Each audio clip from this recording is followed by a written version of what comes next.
नमस्कार दोस्तों, स्वागत है आपका मेरे YouTube चैनल पर। आपके लिए CITS एंट्रेंस एग्ज़ाम अथवा CITS की फाइनल एग्ज़ाम के लिए कुछ क्वेश्चन लाया हूँ। चलिए देखते हैं। तो पहला क्वेश्चन है, how many electron are there in the third shell of the copper atom. तो इसमें पूछ रहा है कि तांबे के परमाणु के तीसरे कक्ष में कितने इलेक्ट्रॉन होते हैं। तो आपको पता होगा कि जो केमिस्ट्री के अनुसार है कॉपर का जो परमाणु क्रमांक 29 होता है, तो इसका 2, 8, 18, 32 से हम इसका जो डिवाइडेशन करते हैं तो कॉपर है जो एक अपवाद है केमिस्ट्री में। तो वैसे तो 2, 8, 8, 18 होना चाहिए, लेकिन इसके जो थर्ड सेल में पूछ रहा है तो इसके सही ऑप्शन सी है, इसमें 18 होते हैं। चलते हैं नेक्स्ट क्वेश्चन पर। तो अगला क्वेश्चन है हमारा, अर्धचालक पदार्थ कौन सा है। तो आप देख सकते हैं कि इसमें सेमीकंडक्टर मटेरियल पूछ रहा है कौन सा है। पहला यूरेका दिया है, दूसरा एबोनाइट, तीसरा मैग्नीशियम और चौथा दिया है जर्मेनियम। तो सभी को पता होगा कि सेमीकंडक्टर पदार्थ है जो जर्मेनियम और सिलिकॉन काफ़ी फेमस है, तो इसमें सही ऑप्शन है डी। चलते हैं नेक्स्ट क्वेश्चन पर। तीसरा क्वेश्चन है, what is the indication of neon polarity indicator use for checking AC supply. जब हम AC सप्लाई को चेक करते हैं तो नियॉन है जो वो किस प्रकार का संकेत करता है। तो इसका जो सही ऑप्शन है वो है ए, दोनों इलेक्ट्रोड इसके जल जाते हैं। सॉरी।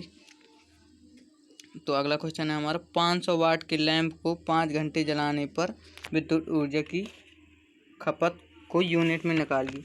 तो आपको फॉर्मूला पता होगा, यूनिट बराबर क्या होता है, वाट गुणे घंटे गुणे दिन बटे 1000।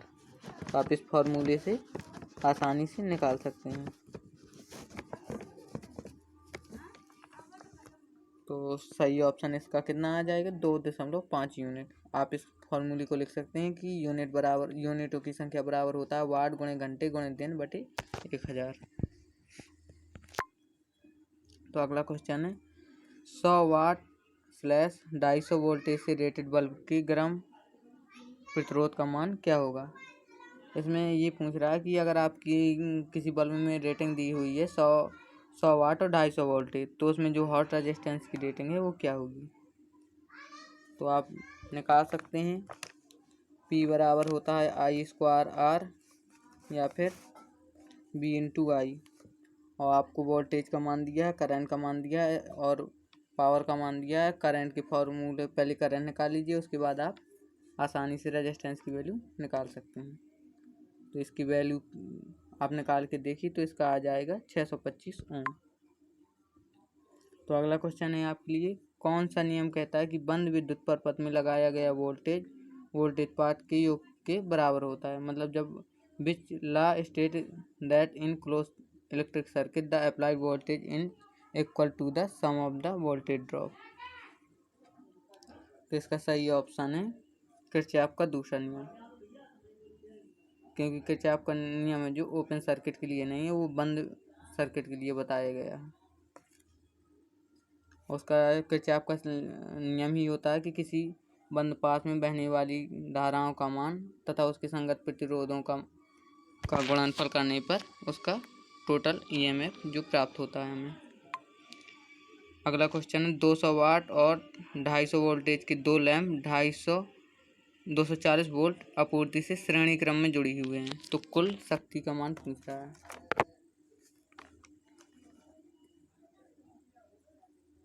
तो इसको अगर आप सॉल्व करते हैं तो इसका सही ऑप्शन आएगा 100 वाट। तो ऑप्शन नंबर बी सही है इसका।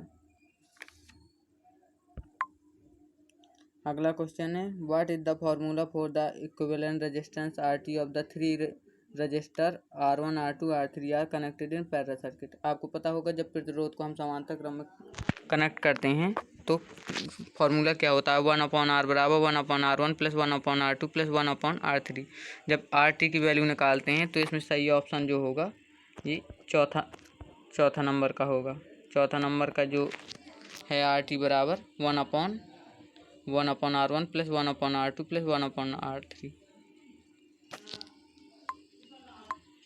तो अगला क्वेश्चन है what is the reading of ohm meter across open R2 register.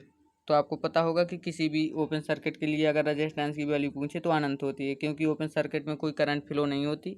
और ओपन सर्किट में अगर हम R बराबर फार्मूला देखें तो V/I होती है। जब I की वैल्यू 0 हो जाएगी तो रजिस्टेंस की वैल्यू अनंत हो जाएगी। तो इसमें indicated zero reading indicated infinite resistance, तो इसका इनफाइनाइट वाला आंसर सही है। अगला क्वेश्चन किसी चालक के प्रतिरोध में क्या परिवर्तन होगा यदि उसके व्यास को दोगुना कर दिया जाए। तो आपको फॉर्मूला याद होना चाहिए कि R बराबर होता है ρl/A। तो अगर एरिया बढ़ता है तो चालक का जो रेजिस्टेंस होता है उसका रेजिस्टेंस की वैल्यू कम होती है। और एरिया का सूत्र होता है πr²। तो अगर व्यास को दोगुना कर दिया जाएगा तो रेजिस्टेंस का स्क्वायर होगा, जब वो जो त्रिज्या का स्क्वायर किया जाएगा एरिया निकालने में तो उसका 4 गुना तक कम हो जाएगा। तो इसका है जो बी ऑप्शन सही है। थैंक यू दोस्तों, आज के लिए बस इतना ही। आप जुड़े रहिए हमारे चैनल के साथ, हम ऐसे ही वीडियो लेकर आएंगे। Thank you.